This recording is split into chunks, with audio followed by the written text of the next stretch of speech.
의두치의 세계대전에서 죽기 전에 한국 기독교인이 쓴 편지, 그리고 50년 후에야 읽혔다.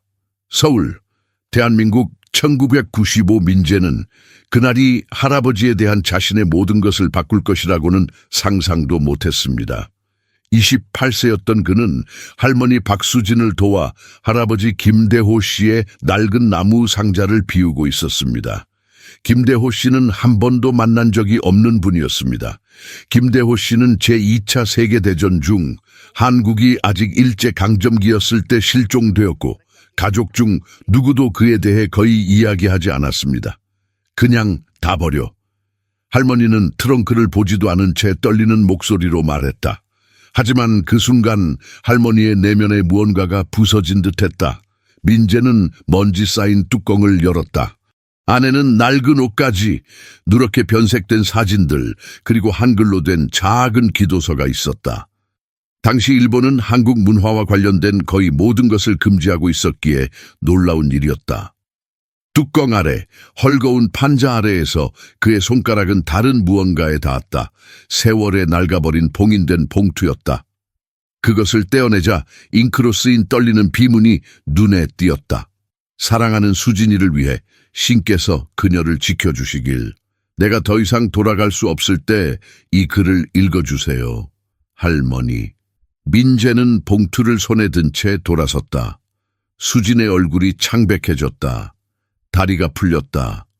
무릎을 꿇고 걷잡을 수 없이 흐느끼기 시작했다. 아니, 그럴 수 없어. 난 이걸 50년 동안 찾아다녔어. 민재는 등골이 오싹해지는 것을 느꼈다. 그 편지는 어떻게 그렇게 오랫동안 숨겨져 있었던 걸까? 수지는 떨리는 손으로 편지를 쥐었지만 펼칠 수가 없었다. 눈물이 수진의 얼굴을 타고 흘러내렸다. 민재는 그녀 옆에 앉아 수진의 허락을 받아 조심스럽게 봉투를 열었다. 안에는 눈물과 먼지로 얼룩진 손으로 쓴 3페이지가 들어있었다. 필체는 매우 급하고 절박했다. 민재는 큰 소리로 읽기 시작했다. 사랑하는 수진아, 이 글을 읽고 있다면 제가 아직 돌아오지 않았다는 뜻이에요. 용서해 주세요. 거짓말했던 걸 용서해 주세요. 진실을 말할 용기가 없었던 걸 용서해 주세요. 그들이 나를 데려갔어, 일본인들이. 하지만 내가 말했듯이 공장에서 일하기 위해서가 아니었어. 훨씬 더 끔찍한 일 때문이었어. 서류에 서명할 때조차 이해하지 못했던 일 말이야. 민재는 멈칫했다. 심장이 쿵쾅거렸다. 그는 할머니를 바라보았다. 할머니는 두 손으로 얼굴을 가리고 절망에 찬 듯 고개를 저었다. 계속해 주세요. 그녀는 흐느끼며 속삭였다. 편지는 계속 이어졌지만 어조가 바뀌었다. 두려움이 느껴졌다. 후회가 느껴졌다. 수천 구의 시체와 함께 묻혀버린 비밀들이 있었다. 그리고 첫 페이지 마지막 줄에 마치 칼날처럼 침묵을 가르는 문장이 있었다. 그들은 우리를 죽음으로 보냈어요. 그리고 제가 악마의 도구로 쓰일 거라는 걸 너무 늦게 알게 됐죠. 하느님께서 제 영혼에 자비를 베푸시길 바랍니다. 민재는 책을 읽는 것을 멈췄다. 그의 손이 떨리고 있었다. 할아버지는 무엇을 하셨나요? 수지는 눈이 빨갛게 부어오른 채로 고개를 들었다. 그는 일본군에 강제로 입대했습니다. 군인으로서 자신의 의지에 반하여, 자신의 신념에 반하여, 그리고 그들이 자신을 어디로 보내는지 알게 되었을 때는 너무 늦었습니다. 방 안이 고요해졌다. 그 말의 무게가 숨 막힐 듯했다. 민재는 다시 편지를 바라보았다. 더 많은 내용이 있었다. 훨씬 더 많은 내용이. 할아버지의 운명을 밝혀줄 뿐만 아니라 역사 속에 잊혀진 수천 명의 한국인에 대한 잔혹한 진실을 밝혀낼 비밀들이었다. 그는 그 순간부터 자신의 임무가 명확해질 것임을 알고 있었습니다. 김대회에 대한 모든 진실을 밝혀내는 것, 그리고 죽음 앞에서도 결코 믿음을 저버리지 않았던 한 남자의 희생을 기리는 것이었습니다. 하지만 그가 아직 알지 못했던 것은 이 여행이 그를 2차 세계대전의 가장 어두운 곳으로 데려갈 것이라는 사실이었습니다. 그리고 그 전쟁의 영웅과 악당에 대한 세상의 시각을 바꿀 비밀이 밝혀졌습니다. 대한민국 경기도 1943년 김대호는 군인이 되고 싶어 한 적이 없었다. 그는 양치기가 되고 싶어 했다. 24세에 그는 기독교인들의 집회소 지하실에서 비밀리에 성경을 가르쳤는데 이는 종교 모임을 금지하는 일본 법에 저항하는 것이었습니다. 기독교 신앙은 반항으로 여겨졌습니다. 당시 조선인들이 일본 천황에게 보여야 했던 절대적인 헌신에 대한 위협이었습니다. 하지만 대호는 절하지 않았습니다. 그는 신이 지상의 어떤 제국보다 우월하다고 믿었습니다. 그 겨울 아침 그는 지하 종교 예배에서 돌아오던 중 마을 담벼락 곳곳에 포스터가 붙어 있는 것을 보았습니다. 의무 징집, 18세에서 35세 사이의 모든 남성은 즉시 신고해야 합니다. 그의 가슴이 철렁 내려앉았다. 그는 집으로 달려갔고 수진이 소박한 밥 한 그릇을 들고 그를 기다리고 있었다. 그들은 결혼한 지 겨우 6개월밖에 되지 않았다. 수진은 임신 3개월째였는데 일본인들이 무슨 짓을 할지 두려워 모두에게 숨겼다. 대호야, 무슨 일이야? 수진은 그의 얼굴을 보고 일어섰다. 모든 남자들을 소집하고 있어요. 저는 근무를 보고해야 해요. 그녀는 접시를 떨어뜨렸다. 그 순간 눈물이 왈칵 쏟아졌다. 안 돼. 넌 갈 수 없어. 넌 군인이 아니야. 넌 신의 사람이잖아. 알아요. 그가 그녀의 손을 잡으며 말했다. 하지만 내가 가지 않으면 그들이 날 잡으러 올 거예요. 그리고 당신에게 끔찍한 짓을 할 거예요. 교회에 있는 모든 사람에게요. 그들은 껴안은 채 말없이 울었다. 대호는 조용히 기도하며 보호를 구했다. 힘을 구했다. 그 어둠의 골짜기를 헤쳐나가도록 하나님께 인도해 달라고 간구했다. 다음 날 대호는 일본 채용센터에 찾아갔습니다. 굴욕은 즉시 시작되었습니다. 이름, 일본 장교 나카무라 선장이 소리쳤습니다. 그는 차가운 눈과 얼굴에 흉터가 있는 남자였습니다. 김대의 사람들. 일본 이름이에요. 대호는 망설였다. 일본인들은 모든 한국인에게 정체성을 지우기 위해 일본식 이름을 쓰도록 강요했다. 그는 그것이 싫었다. 가네야마 다이키. 그녀는 모든 음절이 부끄러운 것을 느끼며 중얼거렸다. 나카무라는 마치 포식자처럼 그의 주위를 돌아다녔다. 당신은 기독교인입니까? 대호는 침을 꿀꺽 삼켰다. 거짓말은 그리스도를 부인하는 짓이다. 하지만 진실을 말하면 고문이나 죽음을 당할 수도 있다. 펀치가 빠르게 날아왔다. 나카무라는 대호의 얼굴을 잔혹하게 강타해 그를 바닥에 쓰러뜨렸다. 기독교인들은 반역자다. 서양의 해충이다.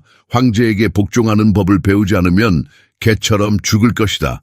대호는 피를 토했지만 다시 눈을 들었다. 나는 신에게 순종합니다. 또 한 번의 일격, 그리고 또 한 번의 일격. 다른 신병들은 공포에 질려 말없이 지켜보았다.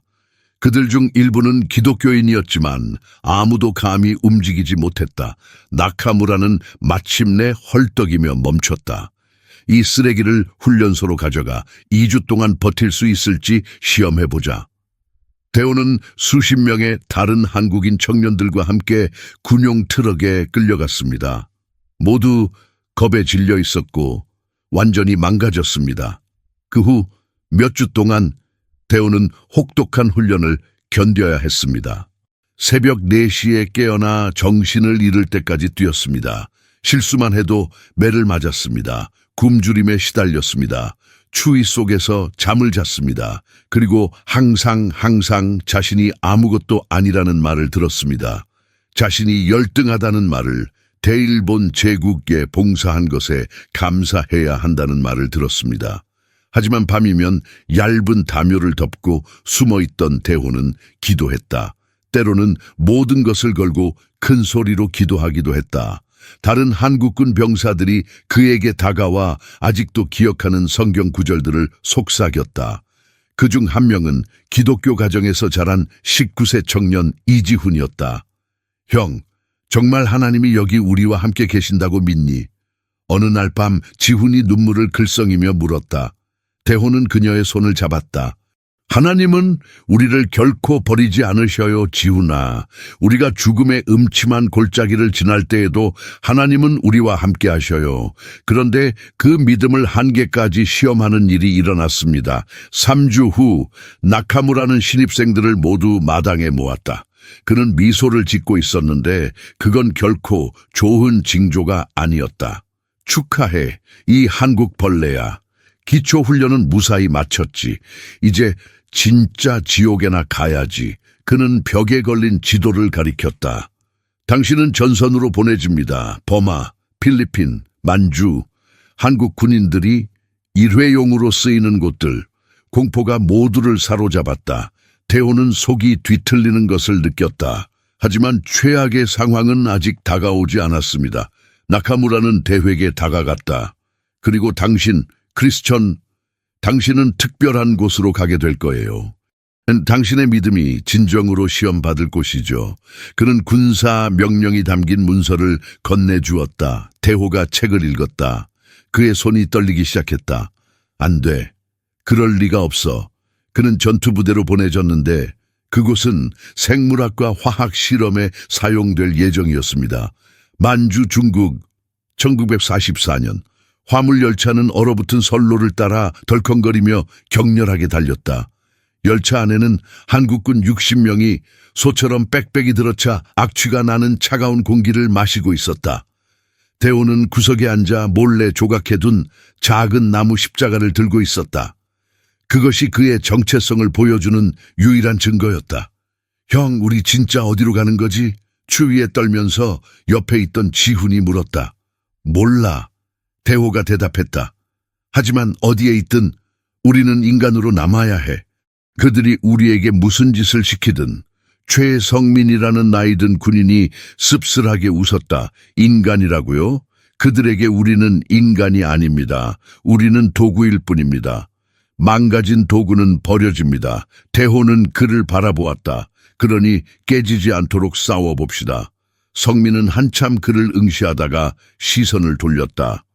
그 젊은 그리스도인에게는 뭔가 그를 괴롭히는 것이 있었다. 그 지옥 같은 곳에서는 불가능해 보이는 확신이었다. 마침내 기차가 멈췄다. 문이 잔혹하게 열리고 군인들은 매서운 만주의 추위 속으로 밀려났다. 그들 앞에는 철조망과 감시탑으로 둘러싸인 거대한 군사 시설이 있었다. 입구에는 일본어로 다음과 같은 표지판이 있었다. 731부대. 대호는 추위와는 전혀 상관없는 한기를 느꼈다. 그들은 단지 안으로 안내되었다. 그 과정에서 대호는 피가 얼어붙는 광경을 보았다. 실험실처럼 생긴 건물들, 쇠사슬에 묶인 중국 포로들, 그리고 달콤하면서도 썩은 냄새가 속을 뒤틀리게 했다. 일본 장교가 그들을 창고에 모았습니다. 너는 특별 임무를 위해 선택되었다. 그가 선언했다. 너는 제국의 승리를 보장하는 실험에 참여하게 될 것이다.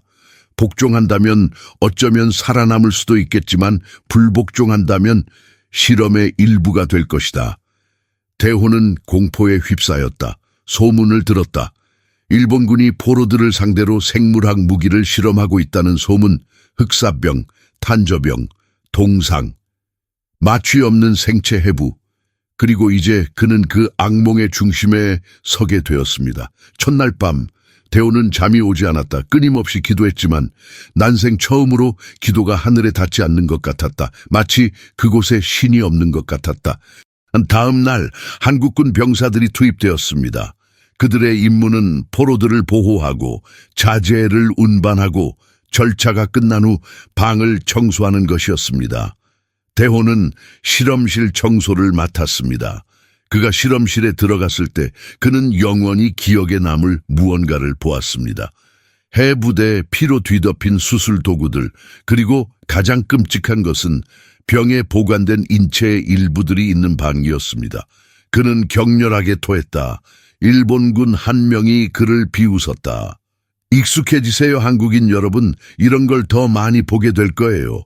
그 후 몇 주 동안 대호는 상상도 할 수 없는 끔찍한 일들을 목격했습니다. 죄수들이 질병에 감염되고 아이들이 실험에 동원되고 사람들이 저천치료법을 시험하기 위해 산채로 냉동되는 모습이었습니다. 그리고 그는 간접적으로라도 참여하도록 강요받았습니다. 시체를 옮기고 피를 닦고 침묵을 지키는 것까지 매일 밤 그는 용서를 구하며 기도했습니다. 괴물이 되지 않도록 힘을 달라고 기도했습니다. 하지만 죄책감의 무게가 그를 짓누르고 있었습니다. 어느 날 밤 지훈이가 울면서 그에게 다가왔다. 형, 더는 못 참겠어요. 저를 억지로 포로로 잡아두고. 그는 말을 끝맺지 못하고 흐느꼈다. 대호는 그를 껴안았다. 우리가 아니었어, 지훈아. 우리가 아니었어. 하지만 하나님은 어떻게 이런 일을 허용하실 수 있나요? 어떻게 이것을 보고도 아무것도 하지 않으실 수 있나요? 대호는 대답이 없었다. 처음으로 그도 의문을 품었다. 그러다가 모든 것을 바꿔놓는 일이 일어났습니다. 어느 날 대호는 중국인 포로들을 실험실로 호송하는 임무를 받았습니다. 그들 중에는 주변의 공포에도 불구하고 백발의 평온한 표정을 한 노인도 있었습니다. 그들이 대호를 지나칠 때 노인은 그들의 눈을 똑바로 바라보며 한국어로 속삭였다. 예수 그리스도, 예수 그리스도. 대호는 얼어붙었다. 저 남자는 어떻게 한국어를 알았을까? 그리고 왜 그런 말을 했을까? 노인은 계속 걸어갔지만 마지막으로 돌아서서 조심스럽게 십자가 성호를 그었습니다. 그 순간 대호의 마음속에서 무언가가 무너져 내렸다. 그는 자신이 혼자가 아니라는 것을 깨달았다. 신에게 잊힌 듯한 그 자리에도 여전히 믿는 사람들이, 여전히 저항하는 사람들이 있다는 것을. 그리고 그는 결심했다. 뭔가를 해야 했다. 무엇이든. 그저 살아남을 수는 없었다. 그는 인간으로 남아야 했다. 저항해야 했다. 하지만 어떻게? 731부대 만주 1945년 3월 대호는 불가능한 일을 계획하기 시작했습니다. 죄수들의 탈출을 돕는 것입니다. 그는 그것이 미친 짓이라는 것을 알고 있었다. 잡히면 고문을 당해 죽거나 더 심한 경우 실험 대상이 될 것이라는 것도 알고 있었다. 하지만 그는 더 이상 공모의 무게를 지고 살 수 없었다. 그는 몇 주 동안 순찰 패턴을 관찰하고 순찰 경로를 연구하고 경비병들이 교대하는 시간을 암기했습니다. 그리고 그는 혼자가 아니었습니다. 지훈은 두려움에도 불구하고 그와 함께했습니다. 다른 2명의 한국군 병사 박민호와 강재성도 함께했습니다. 잡히면 죽는 거야. 민호가 말했다. 다들 알잖아. 그럼 우리는 이미 죽은 거군요. 대호가 대답했다. 아무것도 하지 않는 것도 곧 죽는 거니까요. 다만 내면이 죽어가는 거예요. 그들은 눈이 많이 내리는 밤에 5명의 수감자가 탈출하도록 도울 계획이었습니다. 그때는 시야가 전혀 없을 것이었습니다. 그날이 왔다. 눈이 억수같이 내리고 있었다. 대호와 다른 사람들은 폭풍에 가려져 있던 캠프 뒤편 울타리 일부를 간신히 잘랐다. 그들은 5명의 포로를 데려왔는데 그 중에는 나이든 중국인 기독교인도 포함되어 있었습니다. 그의 이름은 천웨이였고 그는 체포되기 전에 목사였습니다. 젊은이들이여 신의 가호가 있기를. 대호가 울타리를 따라 그를 인도하는 동안 천웨이는 서툰 한국어로 속삭였다. 너희는 어둠 속의 빛이다. 5명의 포로가 숲으로 도망쳤다. 대호와 다른 포로들은 재빨리 흔적을 감추고 각자의 자리로 돌아갔다.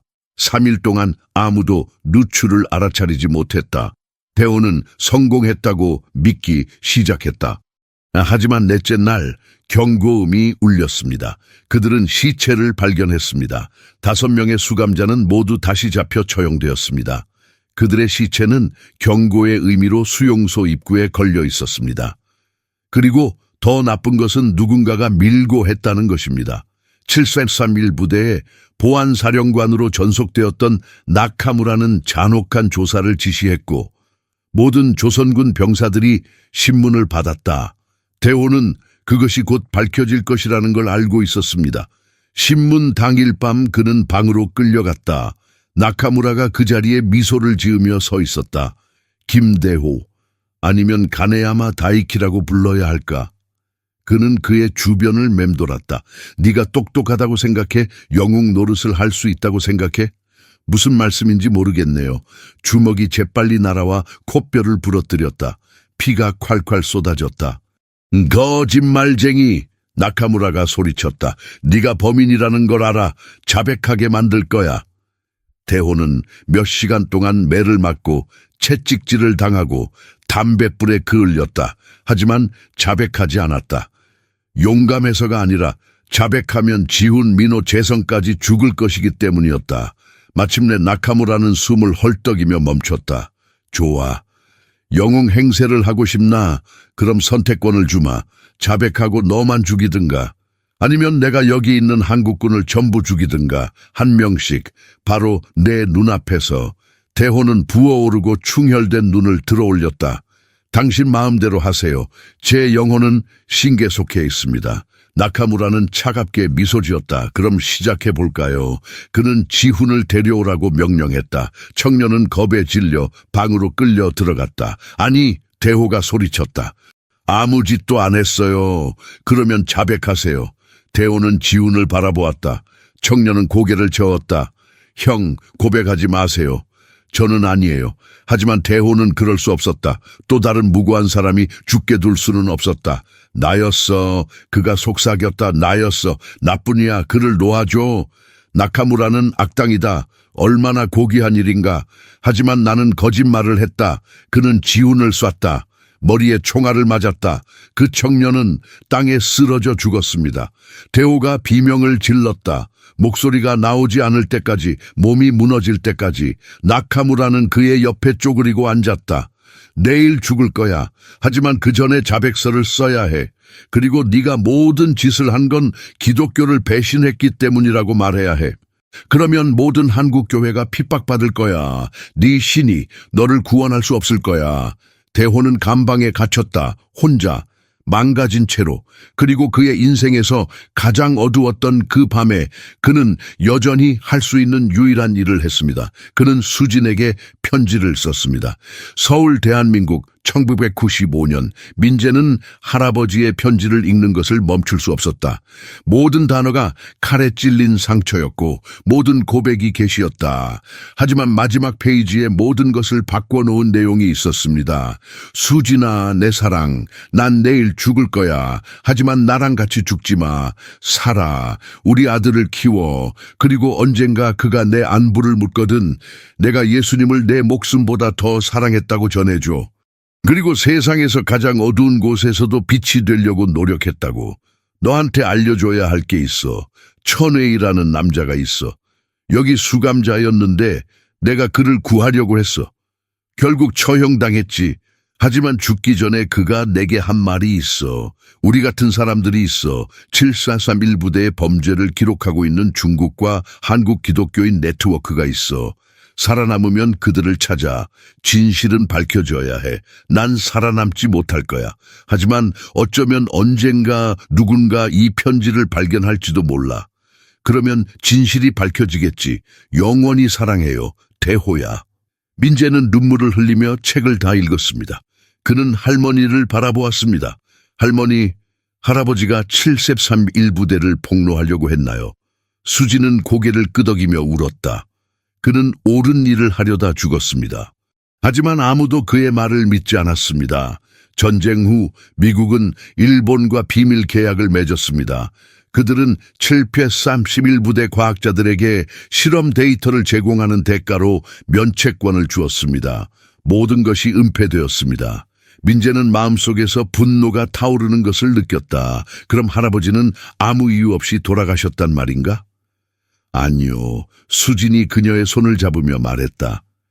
진실이 잊혀지지 않도록 돌아가셨잖아요. 그리고 지금은 어쩌면 그를 기릴 때가 된 것 같아요. 민재는 그 순간 결심했다. 천회이가 언급한 네트워크를 찾아내야 했다. 할아버지가 영웅임을 증명해야 했다. 묻혀있던 범죄를 폭로해야 했다. 그 후 몇 달 동안 민재는 중국과 한국을 여행하며 생존자 문서 731 부대의 흔적을 추적했습니다. 그러다가 중국 헤이룽 장성의 작은 마을에서 그는 모든 것을 바꿀 사람을 만났습니다. 바로 80세의 천리화라는 여성이었습니다. 엘라는 천웨이의 손녀였다. 할아버지가 한국 군인 이야기를 하셨어요. 그녀는 눈물을 글썽이며 말했다. 김대호라는 남자였어요. 할아버지를 구하려고 애썼죠. 죽을 줄 알면서도 친구들을 배신하지 않았어요. 리화는 민재를 집 안 숨겨진 금고로 안내했다. 금고 안에는 수십 장의 문서가 들어있었다. 사진, 일기, 증언 등 731부대의 참상을 생생하게 기록한 자료들이었다. 그리고 서류들 사이에는 희미한 사진 한 장이 있었습니다. 민재는 그녀를 붙잡고 거의 기절할 뻔했다. 할아버지였다. 김대호였다. 천웨이와 다른 수감자들 옆에 서서 은근히 미소 짓고 있었다. 그들 뒤로는 수용소 울타리가 보였다. 이 사진은 탈출 시도 전날 비밀리에 촬영되었습니다. 할아버지는 영웅이셨어요. 리화가 말했다. 희망이 없던 우리에게 희망을 주셨어요. 민재는 증거를 가지고 한국으로 돌아왔습니다. 그는 역사학자, 언론인, 그리고 인권단체들과 접촉했습니다. 대호의 편지와 문서들은 진위가 확인되었습니다. 이 이야기는 국제적으로 큰 화제가 되었습니다. 세계는 처음으로 731부대 희생자들의 얼굴을 목격했습니다. 그리고 그중 김대호의 이름이 기록되었습니다. 수동적인 희생자가 아니라 회복력 있는 희생자로서 생존보다 인간성을 선택한 신앙의 사람으로서 말입니다. 서울, 대한민국, 1996년 편지를 찾은 지 1년 후 민재는 수천 명의 군중 앞에 섰습니다. 이는 일본군에 강제 징집되어 죽음에 직면해서도 저항한 한국인들을 기리는 제2차 세계대전 기독교 순교자 기념관의 제막식이었습니다. 기념비 중앙에는 정동상이 있었습니다. 그 조각상은 무릎을 꿇고 기도하는 남자의 모습을 묘사하고 있었고 그의 발에는 끊어진 쇠사슬이 놓여 있었습니다.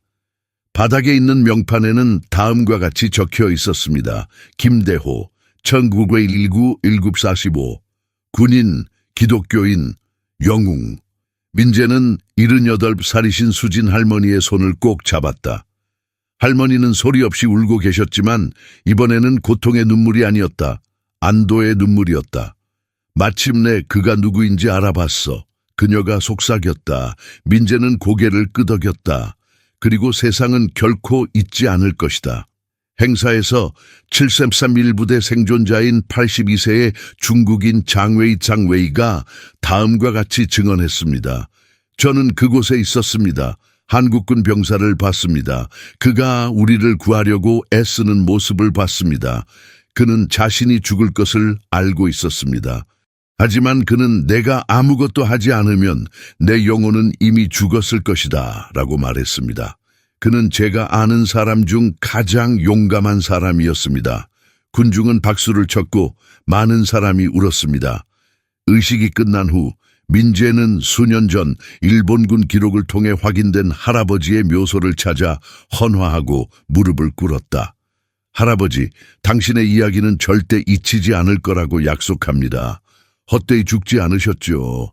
가장 어두운 곳에서도 빛을 선택할 수 있다는 걸 가르쳐 주셨으니까요. 그리고 예상치 못한 일이 일어났습니다. 민재에게 편지가 도착했습니다. 일본에서 온 편지였습니다. 나카무라 유키라는 여자가 보낸 편지였습니다.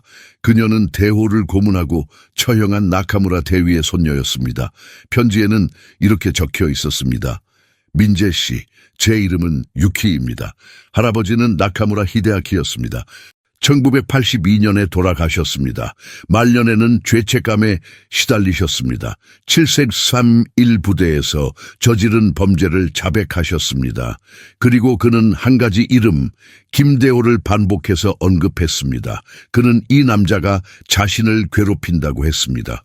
할아버지는 괴물이었지만 김대호는 끝까지 인간으로 남았기 때문입니다. 용서를 바라는 게 아니야. 그저 네 할아버지가 이겼다는 걸 알려드리고 싶었을 뿐이야. 할아버지는 고문하는 자들처럼 되지 않았기에 이겼어. 그리고 그게 가장 큰 승리지. 깊은 존경심을 담아 나카무라 유키 민재는 편지를 여러 번 읽었다. 분노가 느껴졌다. 아픔이 느껴졌다. 하지만 동시에 평화가 느껴졌다. 할아버지가 복수를 위해 싸운 게 아니라는 걸 깨달았기 때문이다. 그는 더 큰 무언가를 위해 싸웠다. 인간의 존엄성을 위해, 믿음을 위해, 사랑을 위해. 그리고 이 싸움은 결코 끝나지 않습니다. 세월이 흘러 민재는 인권 전문 역사가가 되었습니다. 그는 세상이 굴복하기를 기대했을 때 저항했던 잊혀진 이들의 이야기를 전하는 데 평생을 바쳤습니다. 그리고 언제나 그는 강의를 같은 문구로 시작했습니다. 제 할아버지 김대호는 용기란 두려워하지 않는 것이 아니라고 가르쳐 주셨습니다. 용기란 옳은 것을 선택하는 것이고 그것을 위해 죽을 수 있다는 것을 알면서도 선택하는 것이라고요. 서울, 대한민국, 2015년.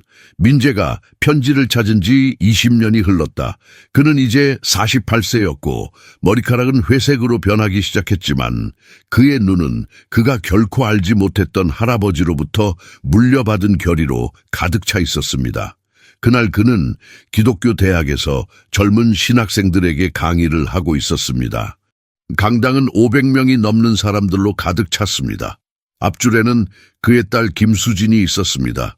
그녀는 증조모의 이름을 따서 지은 16살이었고 그녀의 눈은 아버지에 대한 존경심으로 빛났습니다. 민재는 대호의 희미해진 사진을 거대한 스크린에 투사하며 작업을 시작했다. 이 남자는 그는 단호한 목소리로 말했다. 침묵을 택할 수도 있었죠.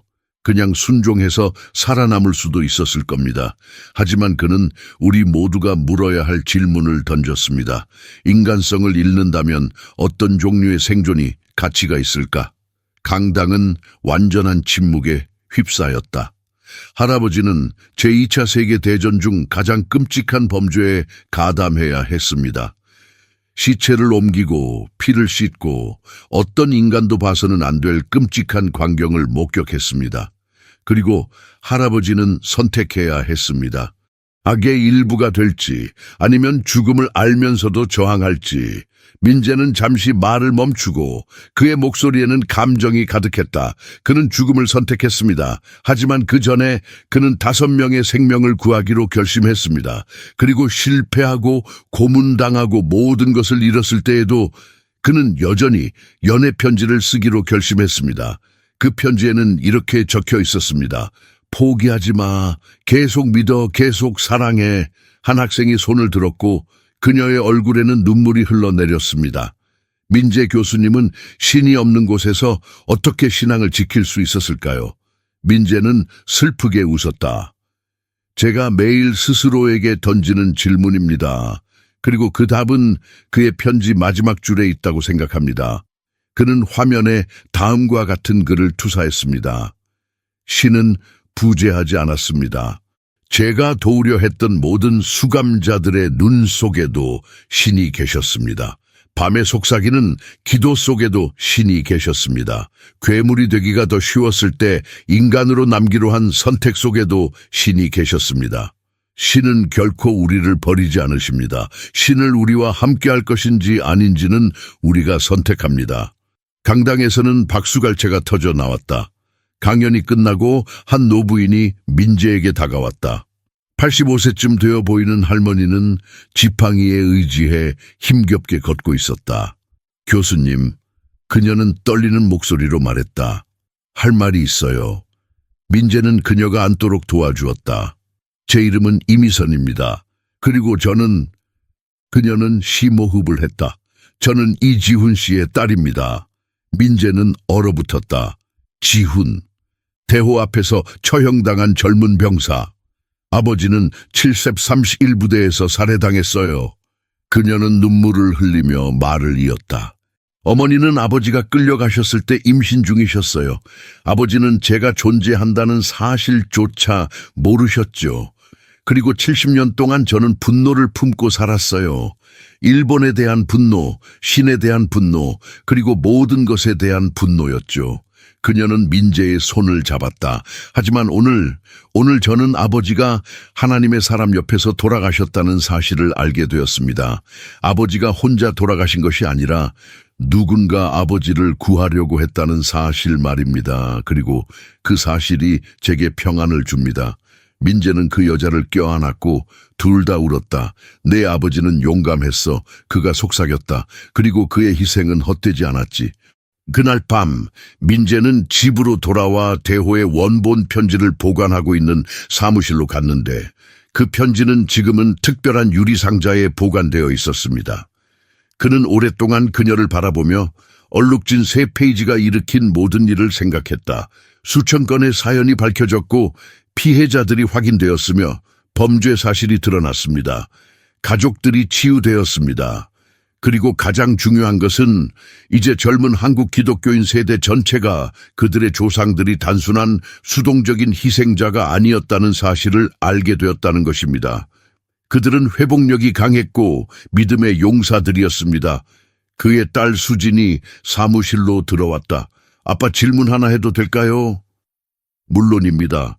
증조부가 할머니에게 직접 주지 않고 왜 편지를 상자에 숨겼을까요? 민재는 잠시 생각했다. 그는 그녀를 찾을 적절한 시간이 바로 오지 않을 거라는 걸 알고 있었던 것 같아. 어쩌면 고통이 너무 클 거라는 걸 알았을지도 몰라. 아니면 그는 미소 지으며 말했다. 어쩌면 신께서 그 편지를 정확히 지금 찾아야 한다는 걸 알고 계셨을지도 몰라. 그래야 내가 살아날 수 있고 세상이 이 이야기를 들을 준비가 된 순간에 전할 수 있으니까. 수지는 편지를 보며 고개를 끄덕였다. 아빠 결심했어요. 역사를 공부할 거예요. 이 이야기들을 계속 들려주고 싶어요.